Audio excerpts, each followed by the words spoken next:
Well, where do I begin?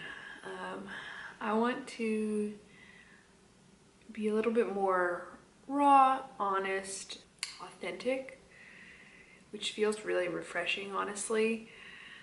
But I want to talk about today how I've come to a crossroads in my reselling career recently, and I've had to make some decisions, and things are going to be changing for MOGIBETH. In August of this year, my 3-year lease at my office space was up, and I've also just had a baby girl on July 3rd, and the day this video comes out, she will be 8 weeks and 1 day old, which is really exciting, and she is precious and healthy and perfect and doing really well. But you know, all of these things that are kind of coming to a point, coming to a head where I've had to really sit with myself and think about, do I want to still be a reseller, and do I want to still do this? I took a maternity leave throughout most of July and half of August. Well, I mean, I was still doing some work, but trying to do as little as possible. And I was really hoping to find some clarity during that time when I was kind of taking a step back away from work. I was really hoping I would come back feeling motivated and refreshed, and I wouldn't exactly say that I feel motivated and refreshed, but that time away from shooting videos and from thrifting and from just being in the daily grind of being a reseller on YouTube, it definitely made me realize some things, and some things I just don't want to do anymore. I can't bring myself to do anymore anyway. Like I said earlier, I actually wasn't 100% certain that I wanted to continue reselling. It seemed like, you know, the 3-year lease was up. This was a good natural breaking point at which, you know, I really had to think about whether I wanted to continue. I actually really love certain aspects of reselling, and for that reason I think, you know, I could potentially be doing it at least in some capacity forever. But there are other aspects of being a full-time reseller that are really exhausting, and I feel like those aren't talked about enough. So if you want me to do a video just talking more about the pros and cons of being a full-time reseller, I can do that.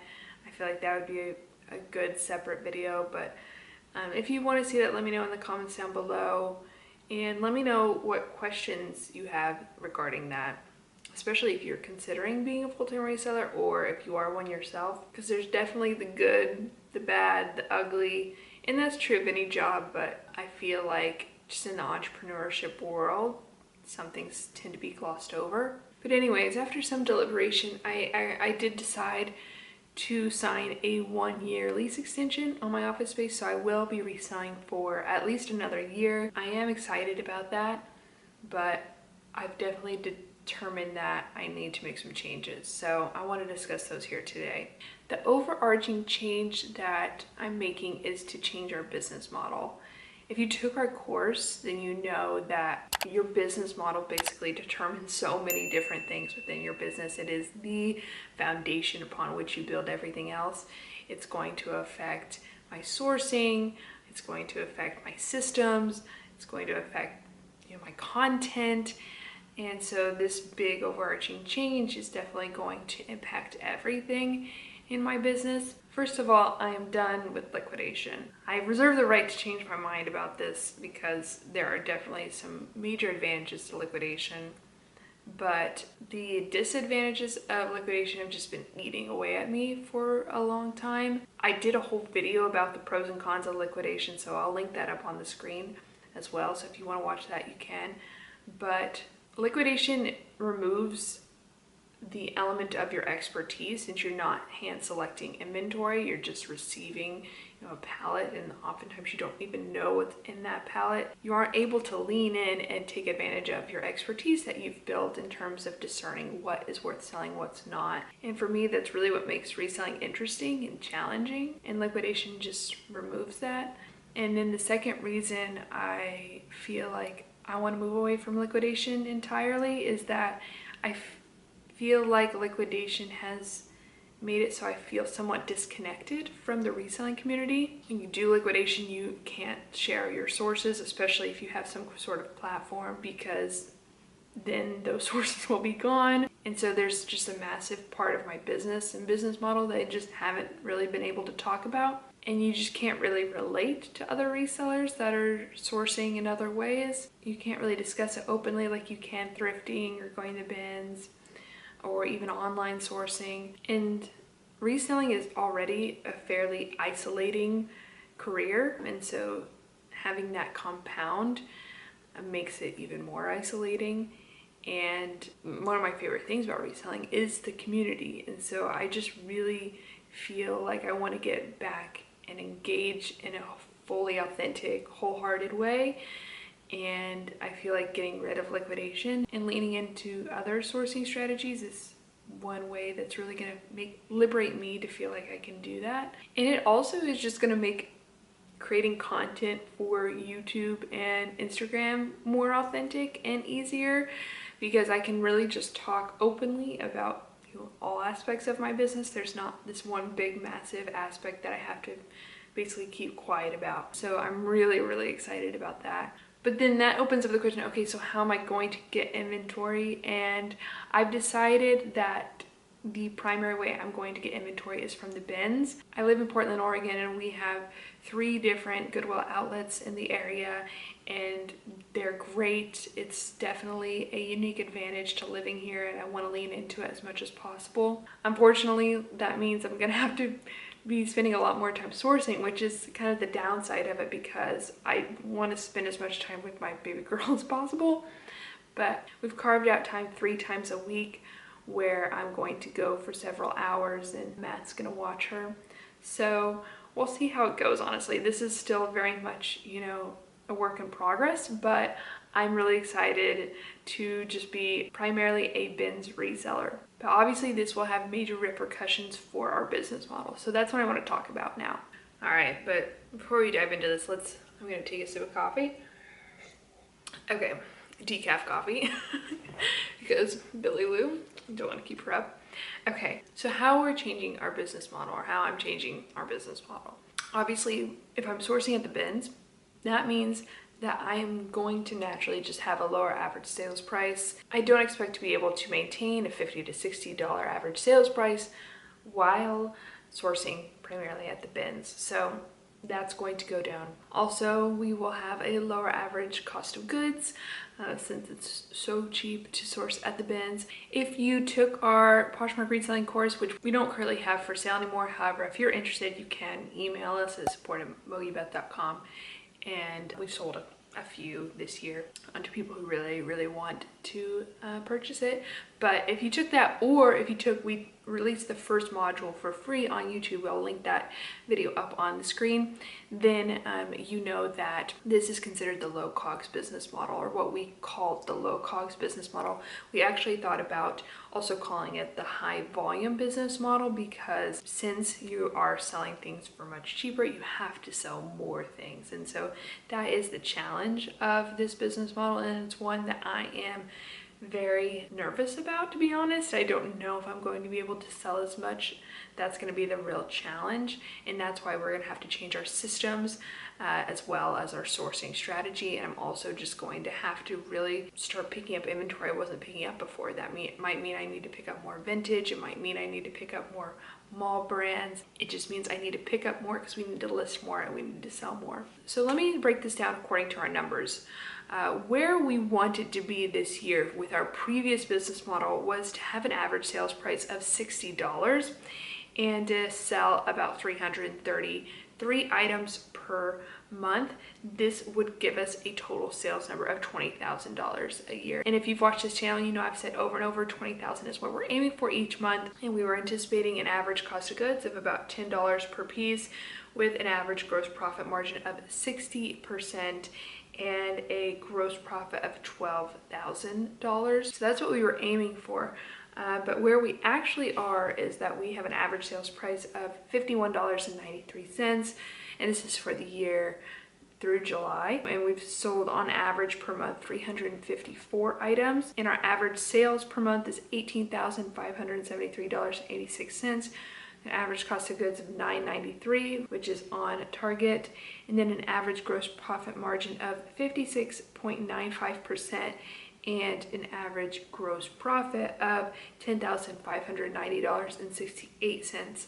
And 10,000 is really kind of the cutoff in terms of gross profit that I feel comfortable with. So that's what I've really kind of built our new strategy around. How can we source at the bins and still maintain a $10,000 gross profit? And so our new business model is going to be hopefully, you know, somewhere in this ballpark range.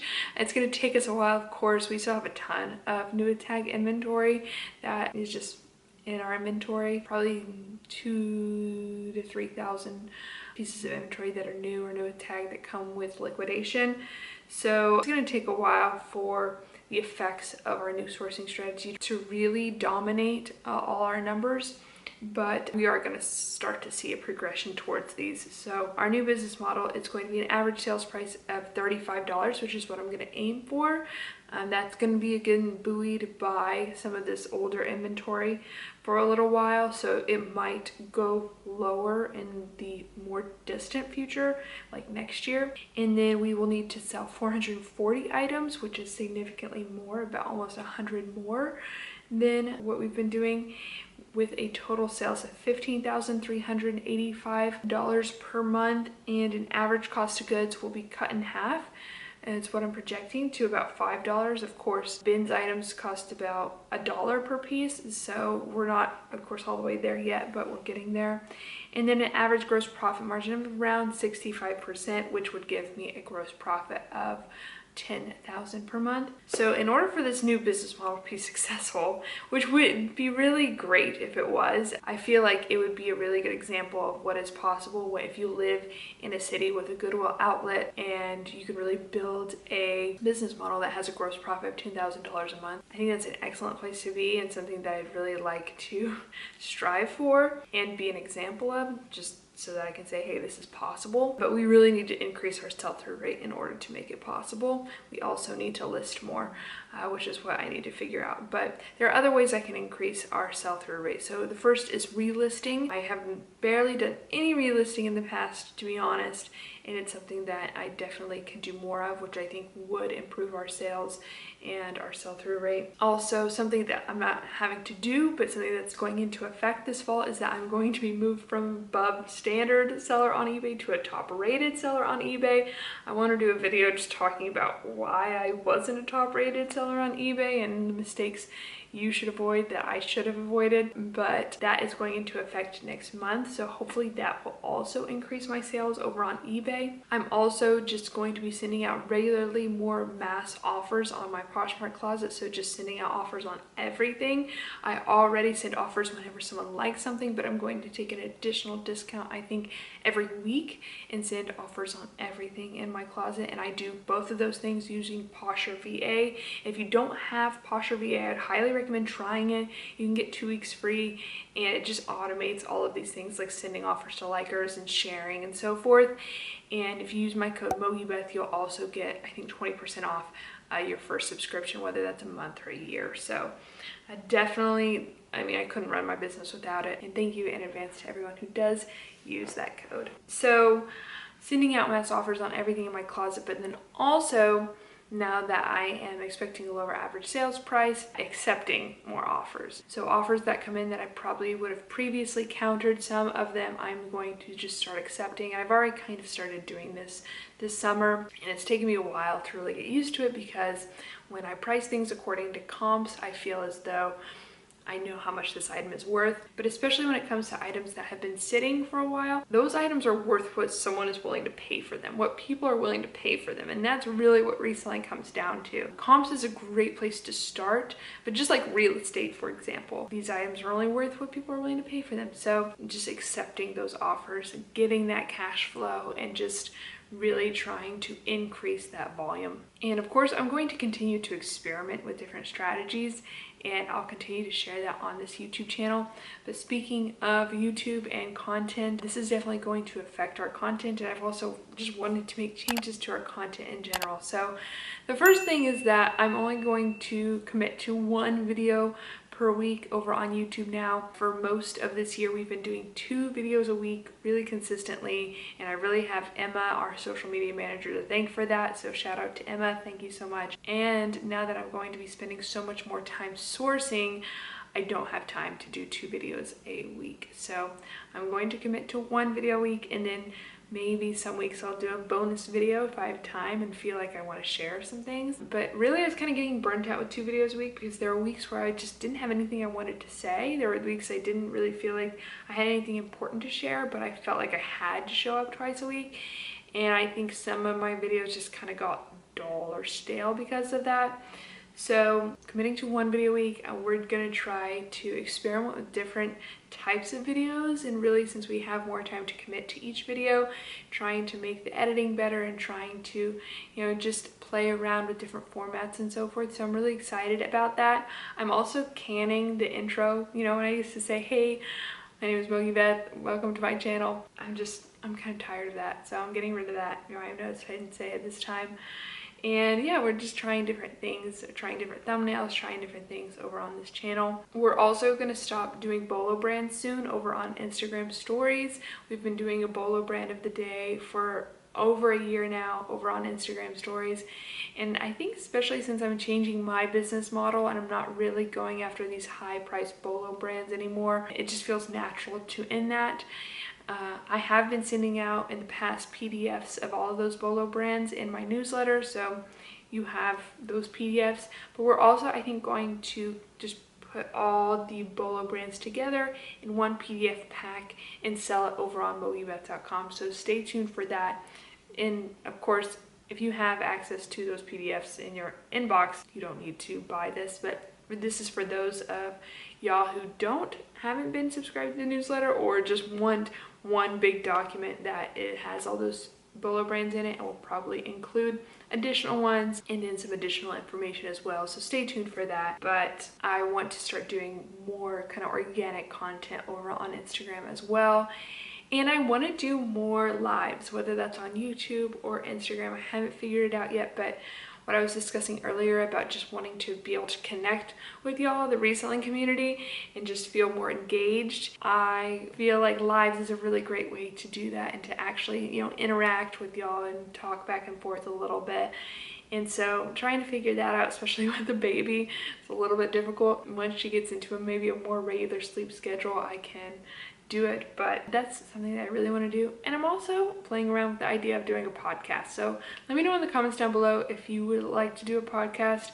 The reason I like the idea of a podcast is I can do it in my pajamas at 3 a.m. You know, I don't have to have makeup on, I don't have to have lighting and so forth. I can just create it whenever I'm feeling inspired and have a microphone handy. So let me know in the comments down below if you would be interested in having a MOGIBETH podcast. But that's really the big changes that are coming to MOGIBETH, which feel really, really big for me. I've been doing a high ASP business model for a while now, and I'm just ready to try something new, and I feel like the opportunity is here in Portland, and I'm really excited, and I hope y'all stick around and see where this journey takes me over the next year. So we also have our startup that we're working really hard on that will hopefully launch at the end of this year, so stay tuned for that as well.